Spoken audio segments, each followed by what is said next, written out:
Hello everyone, साइंसपुर के आपके अपने इस यूट्यूब चैनल पर आप सभी का हार्दिक स्वागत है। मेरा नाम आशुतोष है, आपका अपना आशु भैया, जो आपको क्लास 9 से लेकर क्लास 12 तक के लगभग सभी साइंस के topic free of cost provide कराता है। आज की इस वीडियो के अंदर हम बात करने वाले हैं हमारी अरमान सीरीज के अंदर ही सॉल्यूशन चैप्टर जो क्लास 12 के लिए चल रहा है, उसके अंदर हमने कॉन्सेंट्रेशन के अंदर मोल फ्रैक्शन, मास फ्रैक्शन के क्वेश्चन तक डिस्कस कर लिया था। आज की इस वीडियो के अंदर हम बात करने वाले हैं मोलैरिटी के ऊपर। Most of the important questions में से एक है, क्योंकि ये क्या होता है, बार बार पूछा जाता है, बहुत सी जगह पर इसका इंप्लीमेंट किया जाता है। तो मोलैरिटी क्या होती है? मोलैरिटी टर्म को समझने के लिए सबसे पहले मैं क्या लिखता हूं, उसका फॉर्मूला लिखता हूं। मोलैरिटी को रिप्रेजेंट किया जाता है बच्चों कैपिटल एम से। किससे रिप्रेजेंट कर रहे हैं हम लोग? कैपिटल एम से। अब मोलैरिटी का फॉर्मूला लिखें तो क्या बन जाएगा? Capital M is equal to क्या हो जाएगा? Number of moles of solute, number of mole of solute upon में किससे डिवाइड कर दूं मैं? Number of moles of solute को किससे कर दूं? Volume of solution in litre से। Volume of solution in litre.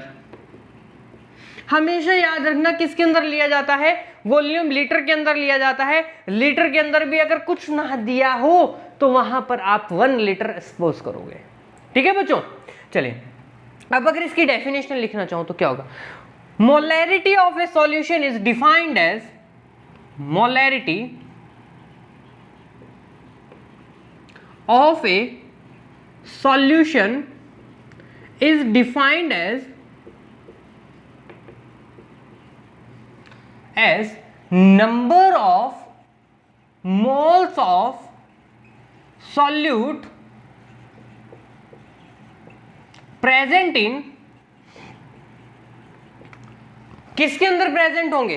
Present in 1 litre of solution. 1 present in 1 litre of solution. यही डेफिनेशन बनी। Number of moles of solute present in 1 litre of solution के इसके equal है, molarity के equal है बच्चों। अब यहां पर क्या है, मोलैरिटी की मैंने डेफिनेशन लिख दी। अब इसके लिए एक फॉर्मूला और बनता है। देखिए, अगर ये क्या है, लीटर के अंदर ना दिया हो, एमएल के अंदर दिया हो। किसके अंदर दिया हो? एमएल के अंदर दिया हो। If solution is in ML, अगर ml के अंदर दे दिया मैंने, तब क्या करोगे? देखिए, तो मोलैरिटी का फॉर्मूला क्या होता है? Capital M, m is equal to क्या हो जाएगा? Number of moles of solute, number of mole of solute, number of moles of solute upon में volume of solution in ml। किसके अंदर वॉल्यूम ले लिया मैंने? ml इनटू किससे हो जाएगा? 1000 से हो जाएगी। अपर टर्म किससे मल्टीप्लाई हो जाएगी? 1000 से मल्टीप्लाई हो जाएगी। इससे आप क्या कर सकते हो? इसकी मोलैरिटी फाइंड कर सकते हो। अगर इसको और फॉर्म में ओपन करके लिखना चाहूं मैं तो क्या हो जाएगा? अगर और ओपन किया जाए तो इसका फॉर्मूला क्या बन जाएगा? देखिए, m क्या है? नंबर, कैपिटल M किसके इक्वल है? Number of moles of solute. तो हमें क्या पता है? n is equal to, we know that n is equal to given mass upon में मोलर मास। किसके इक्वल होता है? गिवन मास अपॉन में मोलर मास। ये हमें पता है। तो इसको मैं क्या करता हूं, n की जगह पुट कर दूं तो क्या हो जाएगा मेरा? Capital M is equal to क्या हो जाएगा? गिवन मास अपॉन में क्या कर दूं मैं? Molar mass. इसको या यूं लिखिए, गिवन मास अपॉन में molar mass up divide by volume in ml, volume of solution in ml, volume of solution in ml, in ml into 1000। किसके इक्वल हो जाए? 1000 से हो गया। अगर मैं इसको टर्म को ओपन करके लिखूं, अगर मैं क्या कर दूं, टर्म को ओपन करके लिख दूं तो क्या हो जाएगा? तो देखिए क्या हो जाएगा। इसको मैं अगर टर्म को ओपन करके लिखता हूं तो क्या यहां लिख दें? यहां लिख देते हैं। चलिए, क्या हो जाएगी मेरा formula? Capital M is equal to क्या हो जाएगा? गिवन मास अपॉन में मोलर मास इनटू ये क्या हो जाएगा, गिवन मास अपॉन में मोलर मास इनटू क्या हो जाएगा, यहां पर मैं क्या कर दूं, अब इसको मल्टीप्लाई किससे कर दूं, 1000 डिवाइड बाय किससे, वॉल्यूम, डिवाइड बाय वॉल्यूम। तो ये क्या हो गया, मेरा मोलैरिटी का एक जर्नल सा फॉर्मूला तैयार हो गया। समझ आया कैसे किया भैया, देखो देखो, number of moles of solute present in 1 litre of solution, 1 litre के अंदर मोलैरिटी फाइंड क्यों करनी पड़ रही है, हमें नहीं पता मोलैरिटी क्यों फाइंड करनी पड़ी, पर फाइंड कर रहे हैं, क्यों कर रहे हैं, उसके पीछे का एक रीजन है। क्या रीजन है, अब वो उसको समझे। तो देखिए मोलैरिटी जब भी फाइंड करते हैं, किसी सॉल्यूशन की कॉन्सेंट्रेशन फाइंड करने के लिए मोलैरिटी फाइंड करना हमारे लिए बहुत जरूरी है। अगर हमने मोलैरिटी फाइंड नहीं की तो क्या सॉल्यूशन का पता नहीं लगाया जा सकता। हाँ, मोलैरिटी होता है, मोलैलिटी होता है, नॉर्मेलिटी होता है, फॉर्मेलिटी होता है, कुछ भी फाइंड कीजिए, बट उसके अकॉर्डिंग आपको सॉल्यूशन तैयार करना है, तभी आप उसकी कॉन्सेंट्रेशन डिसाइड कर सकते हो। समझ रहे हो। अब अगर मैं कह दूं 5 m of sugar is present in solution, molar solution, mole कितने मोल सॉल्यूशन के अंदर, तो उसको किससे फाइंड करोगे आप लोग, इसी फॉर्मूला से फाइंड करोगे, मोलैरिटी के अकॉर्डिंग ही काम होता है। समझ रहे हो ना बात को।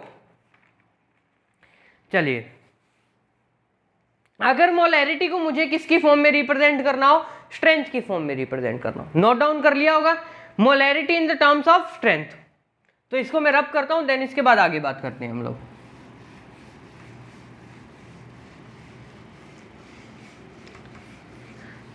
अब किसके अंदर बात कर रहे हैं, मोलैरिटी को किसके अंदर,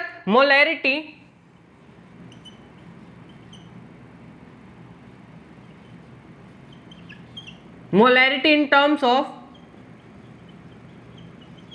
किसकी फॉर्म में बात कर रहे हैं, strength.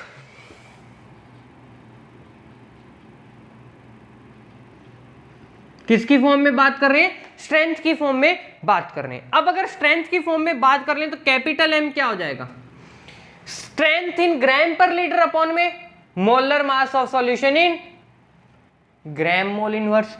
Strength in gram per litre किसके अंदर ली जाएगी, अब स्ट्रेंथ ग्राम पर लीटर में ली जाएगी, डिवाइड किससे कर दूंगा मैं यहां पर, अब किससे करूंगा, मोलर मास ऑफ सॉल्यूशन इन किसके अंदर लूंगा मैं, molar mass of solution in gram mole inverse, किसके अंदर लूंगा, ग्राम मोल इनवर्स के अंदर ले लूंगा। क्लियर है। अगर क्या है, डब्ल्यू ग्राम दियो, इफ डब्ल्यू ग्राम किसके of solute are present, W gram of solute are present, अगर W gram of solute are present है तो किस, तो और वॉल्यूम क्या है, सेंटीमीटर क्यूब के अंदर है, तब क्या होगा, and volume in present and in लिख दीजिए, in volume centimetre cube solution of given solution, of given solution. उस केस के अंदर क्या होगा, देखो अब उस केस के अंदर मुझे फाइंड करना है, तो मैं क्या कर दूंगा, capital M is equal to क्या हो जाएगा, डब्ल्यू अपॉन में वेट अपॉन में molar mass into weight upon में molar mass into 1000 divide by V होता है। अगर आपसे सेंटीमीटर क्यूब में दिया हुआ है तो नोट कर लेना, सेंटीमीटर क्यूब किसके इक्वल होती है, एमएल के इक्वल होती है। जितना एमएल के अंदर है उतना ही किस में रहेगा, आपका सेंटीमीटर क्यूब में रहेगा। ये बात को गांठ मार लेना, बार बार काम आने वाली चीज है ये, समझ रहे हो ना। यहां तक समझ आया सबको, चलिए नोट डाउन कीजिए, फिर आगे बात करें। अब यहां तक अगर मुझे पता लग गया, देन मुझे क्या करना है, अब इसकी मोलैरिटी पता लग गई, एक एग्जांपल से पता लगे कि कैसे फाइंड करनी है। तो देखिए अब क्या करना है, क्वेश्चन नोट डाउन करते हैं और उसको सॉल्व करते हैं। कर रहा हूं मेरा भैया, ठीक है, स्क्रीनशॉट ले लिया होगा आपने।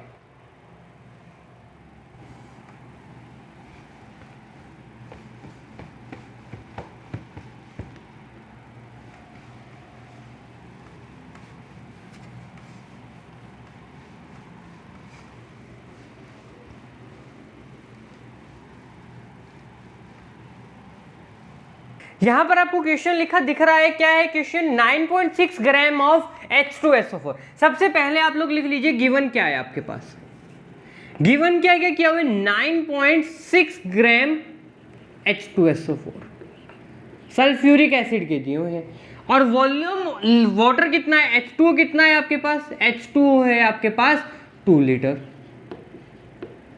H2O की जगह क्या है, present in 2 litre of solution, solution दिया हुआ है आपके पास, क्या है, सॉल्यूशन का वॉल्यूम है, वॉल्यूम ऑफ सॉल्यूशन कितना है, वॉल्यूम ऑफ सॉल्यूशन है 2 लीटर। इस बात को ध्यान रखना।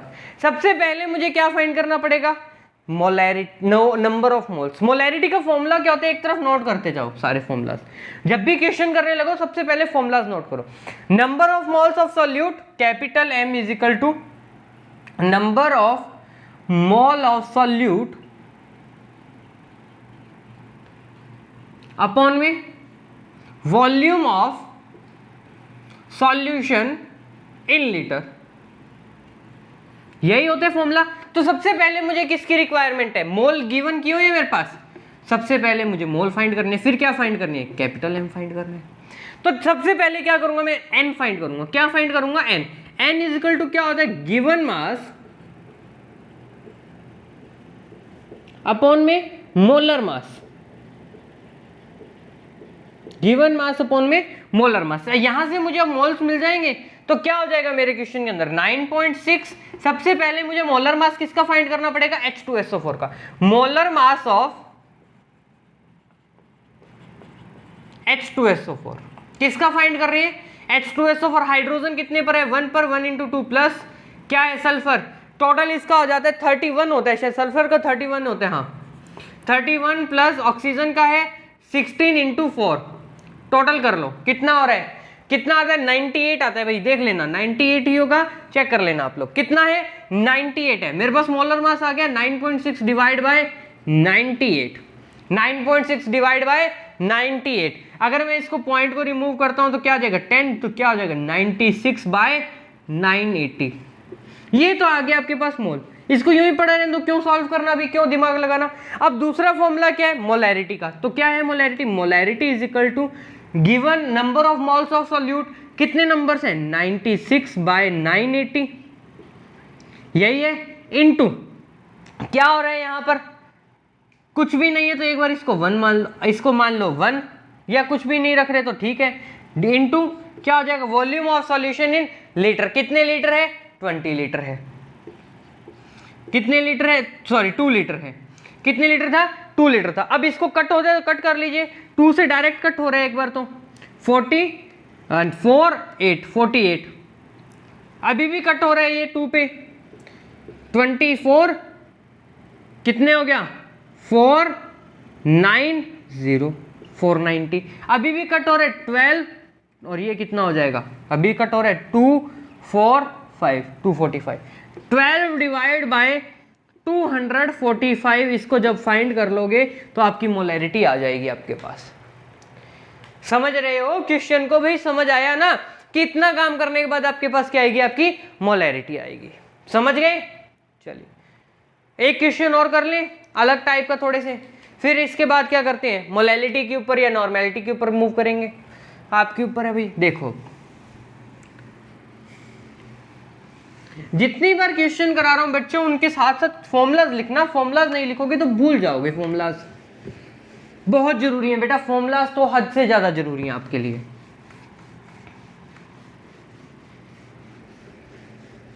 चलिए नेक्स्ट क्वेश्चन क्या है मेरा, फाइंड द, क्वेश्चन लिखिए, find the molarity of, find the molarity of, find the molarity of 5.6 gram of H2SO4, H2SO4 present in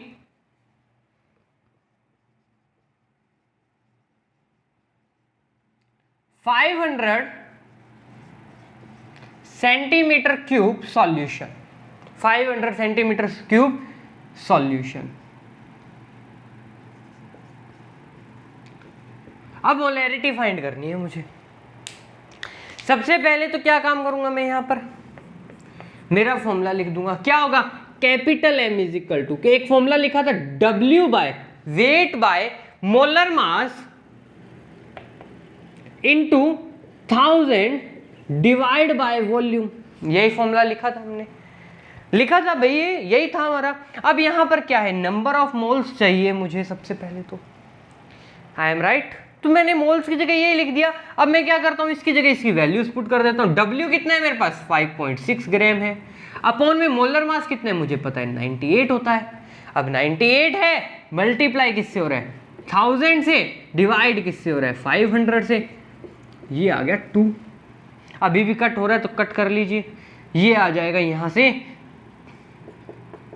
तो क्या हो जाएगा 56 into 2 divide by 980, 56 into 2 divide by 980। अब अगर ये कट हो रहा है तो कट करते जाइएगा, नहीं हो रहा तो छोड़ दीजिएगा, क्योंकि मुझे पता है ये कट होगा, मुझे पता है ये, है ना, तो मुझे पता है तो मैं इसके अकॉर्डिंग काम करता हूँ। ये तो इसको कट कर ही लेता हूँ पहले, क्या हो जाएगा 490, अभी भी कट हो रहा है ये, 56 डिवाइड बाय 490, अभी ये कट हो रहा है तो कट कर दो, कितने पे हो रहा है 2 2 जा 4, 8 16, 2 2 जा 4 8 और ये 5, 245, 28 डिवाइड बाय 245 अगर करोगे तो कितनी आ जाएगी मोलैरिटी मेरे पास, कितनी आनी चाहिए 0.114 m, 0.114 m, ये हो गई आपकी मोलैरिटी। इससे आप क्या कर सकते हो, मोलैरिटी को फाइंड कर सकते हो। एक और तरीका है बट मैं उसके अंदर आपको उलझाना नहीं चाहता, मोलैरिटी को इतना ही रहने देते हैं, क्योंकि इजी वे में आप जितना ज़्यादा करोगे उतना आपके लिए बेनिफिशियल है, मेरे लिए बेनिफिशियल है, मैं आपको समझा पाऊंगा उतना ज़्यादा। तो ये क्वेश्चन का स्क्रीनशॉट लीजिए, देन इसके बाद हम नेक्स्ट टॉपिक की तरफ मूव करते हैं। हमारे नेक्स्ट टॉपिक क्या है वो देखें अब।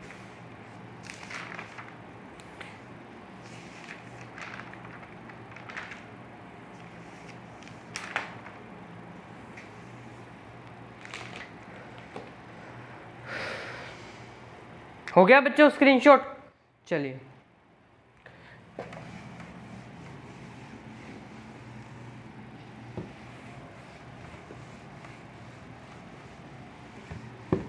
अब बात आती है मोलैरिटी डाइल्यूशन की। किसकी है, मोलैरिटी डाइल्यूशन।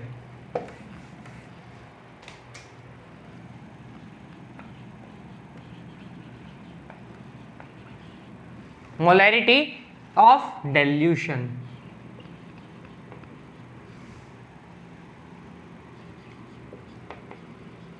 स्पेलिंग्स भैया याद रखनी पड़ती हैं। आप लोग कहोगे सर आपको स्पेलिंग्स नहीं आती, बेटा देखनी पड़ती हैं, साइंस के अंदर स्पेलिंग्स का रोल नहीं है कुछ भी। तो मोलैरिटी ऑफ डाइल्यूशन के अंदर क्या है, किसकी इनवर्सली प्रोपोर्शनल होता है ये, वॉल्यूम। किसकी इनवर्सली प्रोपोर्शनल होगा, molarity is inversely proportional to the volume. So on dilution molarity घटेगी, डाइल्यूशन के टाइम पर क्या होगी, मोलैरिटी घटेगी। मतलब क्या हो गया, मोलैरिटी इनवर्सली प्रोपोर्शनल किसके है, वन, या प्रोपोर्शनल किसके है, वॉल्यूम के। अब ये जो टर्म लिखी है ये क्या है, मोलैरिटी डाइल्यूशन है। क्या है, मोलैरिटी डाइल्यूशन है। समझ रहे हो कि मोलैरिटी बढ़ रही है तो वॉल्यूम घट रहा है, मोलैरिटी वॉल्यूम बढ़ रही है तो क्या है, मोलैरिटी आपकी घट रही है। ये टर्म्स को याद रखिएगा, ये काम आएंगे। अब अगर इसके लिए एक समझने के लिए क्या करें, दो कंटेनर बना दें हम लोग, दोनों कंटेनर्स के अंदर सेम अमाउंट किसकी है, मैंने किसकी फिल कर दी यहां पर, वाटर या किसी भी सॉल्यूशन की कर दी, जिनके अंदर क्या है, n मोल्स है। क्या है, तो इसके अंदर भी n है और इसके अंदर भी n मोल्स है। क्लियर है ये चीज। तो अब मुझे क्या पता है, n किसके इक्वल होता है, गिवन मास अपॉन में मोलर मास। तो n किसके इक्वल हो जाएगा, n is equal to given mass upon में molar mass. Given mass upon में मोलर मास हो जाएगा, हम जानते हैं इस चीज को। तो अगर मैं क्या कहूं, तो यहां पर n is equal to M1V1 लिख दूं यहां पर, और इधर N2 क्या लिख दूं, N2 is equal to M2V2। N1V1 N1 क्या हो जाएगी, M1V1 और N2V2।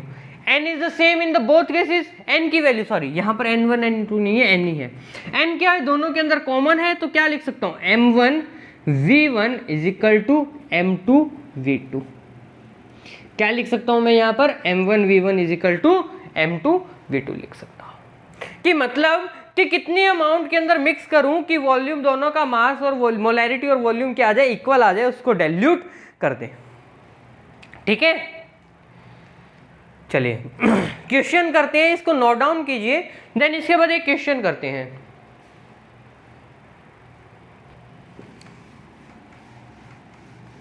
क्वेश्चन लिखते हैं हम लोग यहां पर,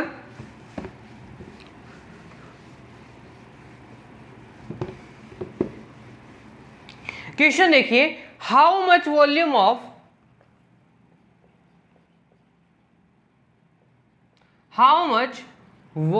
of 10m HCl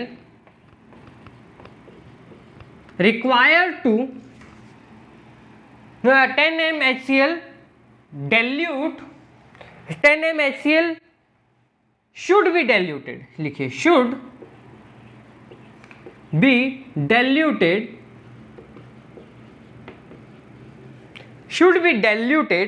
with water to prepare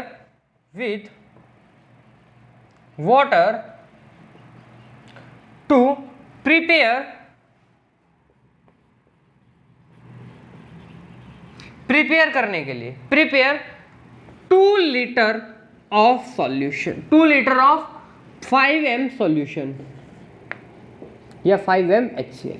कितने, देखिए how much volume of 10m HCl should be diluted, कितने वाटर के साथ डाइल्यूट किया जाए कि 5m तक आ जाए, कितना डाला जाए 10m को 2 लीटर वाटर सॉल्यूशन के अंदर। देखिए तो M1V1 इज इक्वल टू क्या होता है, M2V2 होता है या नहीं होता, M2V2 होता है। अब M1 की वैल्यू मेरे पास कितनी है, 10 है, वॉल्यूम मुझे पता करना है, V1 मुझे क्या करना है, पता करना है, आई एम राइट।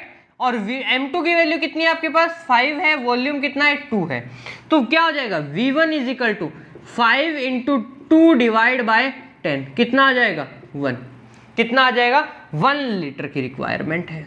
इससे आप क्या कर सकते हो, वॉल्यूम फाइंड कर सकते हो या मोलैरिटी फाइंड कर सकते हो, अगर एक की दो सॉल्यूशन दिए हुए हैं, दोनों में से एक की फाइंड करनी है।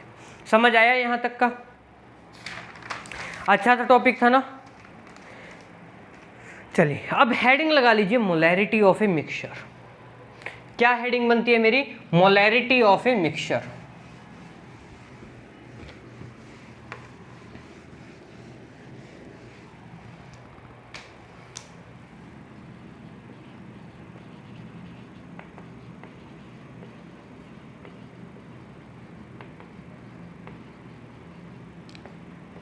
मोलैरिटी ऑफ ए मिक्सचर क्या कहती है, अगर आपको किसी मिक्सचर की मोलैरिटी फाइंड करनी है, कैपिटल M फाइंड करना है, तो आपको क्या पता होना चाहिए। अगर आपके पास 2 दिए हुए हैं, मतलब मान लीजिए 2 सॉल्यूशन आपने सॉल्यूट प्लस सॉल्वेंट मिक्स किए, 2 सॉल्यूशंस को मिक्स किया, एक नया सॉल्यूशन तैयार करने के लिए उस मिक्सचर की मोलैरिटी क्या होगी। तो उसके लिए क्या करते हैं, M1V1 प्लस M2V2 अपॉन में V1 प्लस V2 लेते हैं। क्या लेते हैं, V1 प्लस V2 लेते हैं। इससे आप मोलैरिटी उसकी फाइंड कर सकते हो। ये मैंने फॉर्मूला लिखवा दिया, इसके क्वेश्चंस मैं नहीं करा रहा हूँ, आपको खुद को प्रैक्टिस करनी है। तो ये था आपका मोलैरिटी टॉपिक। आई होप आपको समझ आया होगा। समझ आया, वीडियो अच्छी लगी तो लाइक कीजिएगा, चैनल को शेयर एंड सब्सक्राइब करना मत भूलिएगा। तब तक बने रहे, पढ़ते रहे, और नेक्स्ट वीडियो के अंदर हम मोलैरिटी के ऊपर बात करने वाले हैं।